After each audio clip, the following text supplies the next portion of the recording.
દુર્ઘટનાને લઈ મોટા સમાચાર। બીજે મેડિકલ કોલેજના મેસમાં ભોજન કરતા 4 વિદ્યાર્થીઓનું મોત। દુર્ઘટનામાં કુલ 20 વિદ્યાર્થીઓ ઘાયલ થયા હતા, જેમાંથી 11 વિદ્યાર્થીઓને સ્વસ્થ રૂપે ડિસ્ચાર્જ કરવામાં આવ્યા, જ્યારે એક ડોક્ટરના પત્ની ઘાયલ છે, જેની સારવાર હજુ ચાલુ છે।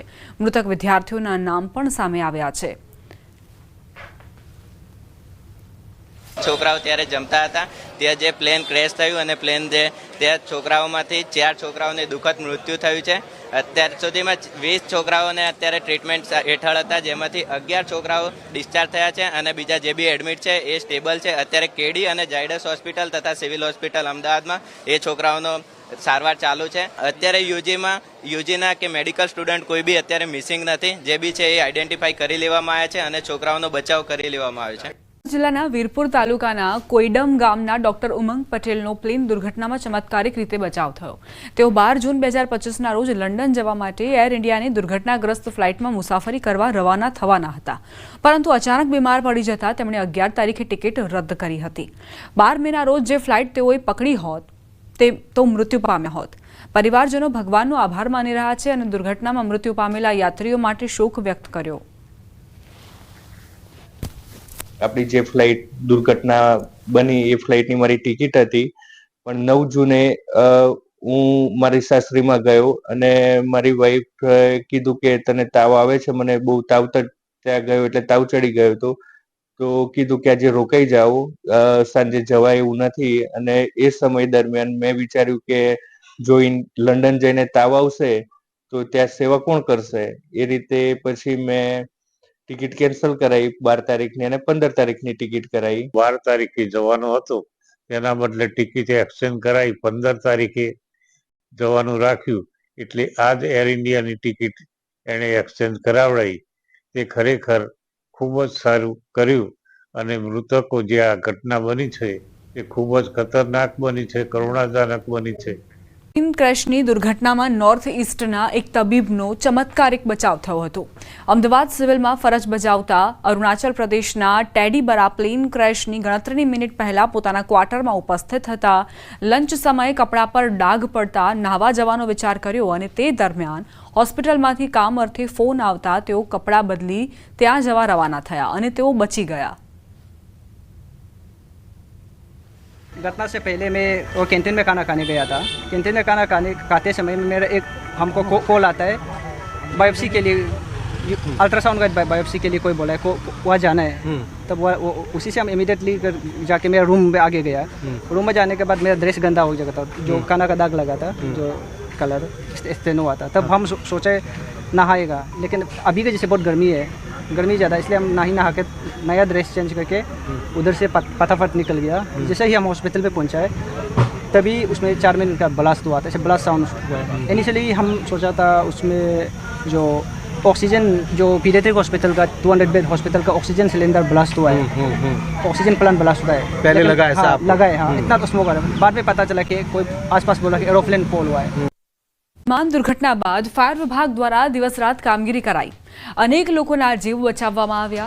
आसपासनी बिल्डिंगमांथी गैसना सिलेंडरो तात्कालिक बहार काढवामां आव्या। फायर विभागनी कामगीरी अंगे चीफ फायर ऑफिसरे न्यूज़ 18 गुजराती साथे खास बातचीत करी।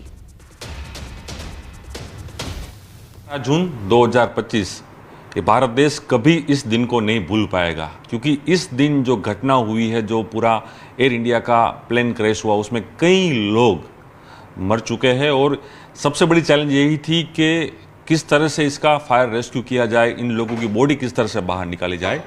मेरे साथ जुड़े हैं अहमदाबाद फायर के head CFO Amit ji.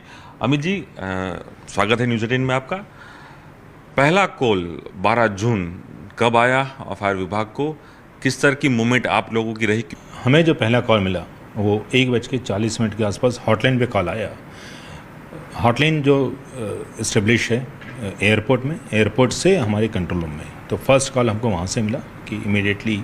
Second call हमें नरोडा में भी हॉटलाइन है, वहाँ पे दूसरा कॉल मिला। देन उसका कंटिन्यूस कॉल हमें मिलते चले गए। 2 कॉल के दौरान ही हमने 2 जो नियरेस्ट व्हीकल्स थे, जो नियरेस्ट फायर स्टेशन थे, उनको एक्टिवेट किया गया। तो 3 मिनट के अंदर हमारा फर्स्ट रिस्पॉन्ड मिल गया। देन उसके बाद ऑफिसर्स और बाकी व्हीकल्स रिस्पॉन्ड शुरू हो गए।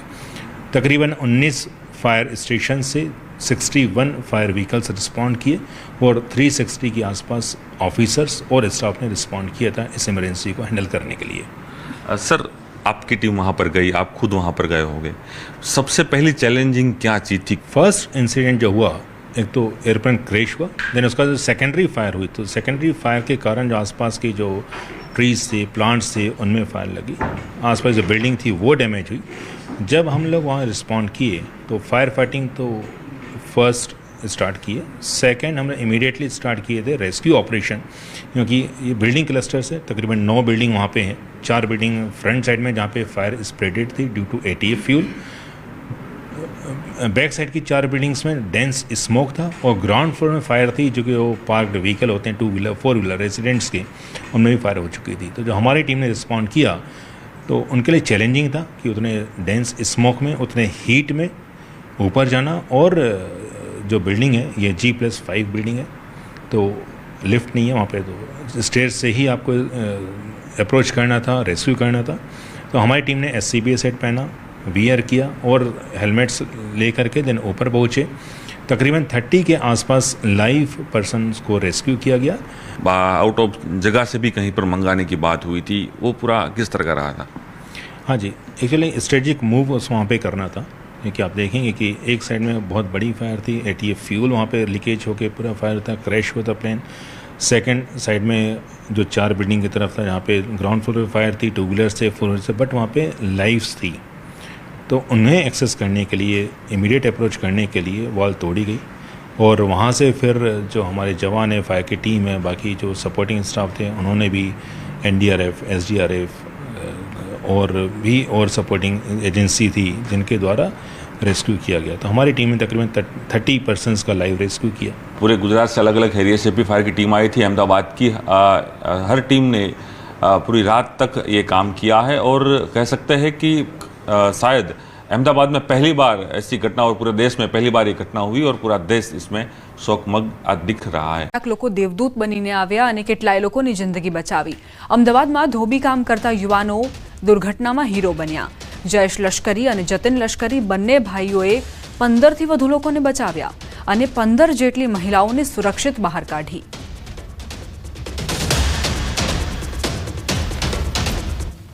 થઈ હતી ઠીક મારી પાછળનો આ વિસ્તાર જે છે કે જ્યાં વિમાન દુર્ઘટના થઈ હતી, અને અત્યારે હાલ તમામ પ્રકારની કામગીરી જે છે તે દુર્ઘટના સ્થળ અંતર્ગતની કરવામાં આવી રહી છે। મહત્વની વાત એ છે કે જ્યાં દુર્ઘટના થઈ હતી, જ્યાં પ્લેન ક્રેશ થયું હતું, તે પ્લેન ક્રેશ થયું હતું ત્યાં આ બંને ભાઈઓ જે છે તે જે વિદ્યાર્થીઓ, મેડિકલ ના સ્ટુડન્ટો જે છે તેમના કપડા એટલે કે ધોબી કામ કરતા હતા, ત્યાં તેમની દુકાન પણ આવેલી છે, અને આ ઘટનાના અંતર્ગત તેમણે 10થી પણ વધારે લોકોને બચાવવાની કામગીરી આ બંને ભાઈઓ દ્વારા કરવામાં આવી છે। આપણી સાથે તેમની સાથે વાત કરીશું। આ ઘટના બની ત્યારે તમે ક્યાં હતા અને કેટલા લોકોનો તમે જીવ બચાવ્યો છે? અમે લોકો દુકાનના અંદર હતા, ઓછામાં ઓછા અંદર 15થી 20 માણસ હતા નીચે, અને મારો ભાઈ અને મારા મમ્મી બંને અંદર હતા।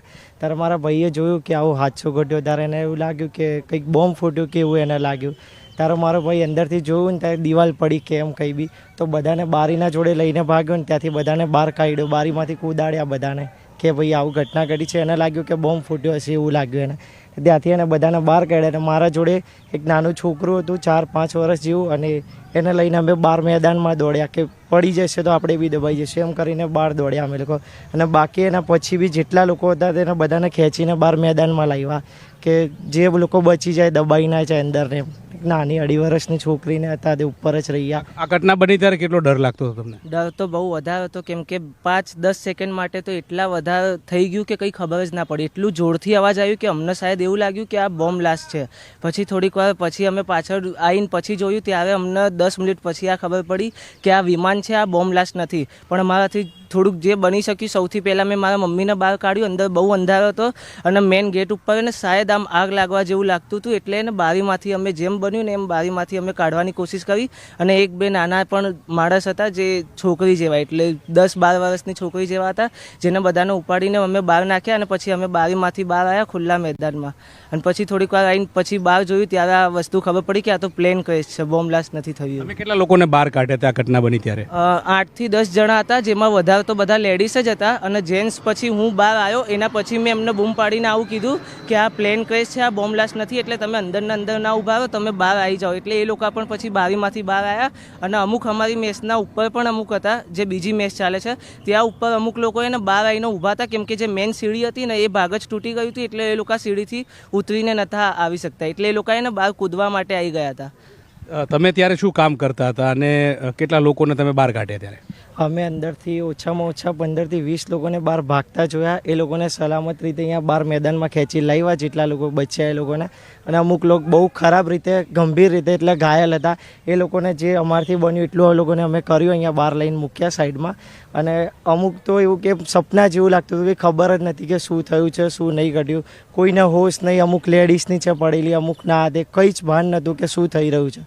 સપનાથી બી બહુ ખરાબ એમ વિચાર્યું નહોતું ને એવી આ ઘટના ઘટી છે, કંઈ જ ભાન નહોતું અમને લોકોને બી ખરાબ. વાત કરતો ત્યારે તમે અવારે એવું કહેતા હતા કે અહીંથી રોજ વિમાન જાય છે, રોજ એના વિડીયો લેતા હતા અમે, અને ત્યારે તમે એવું કીધું હતું કે આવું થાય તો, અને તમે આ નજરે જોઈ.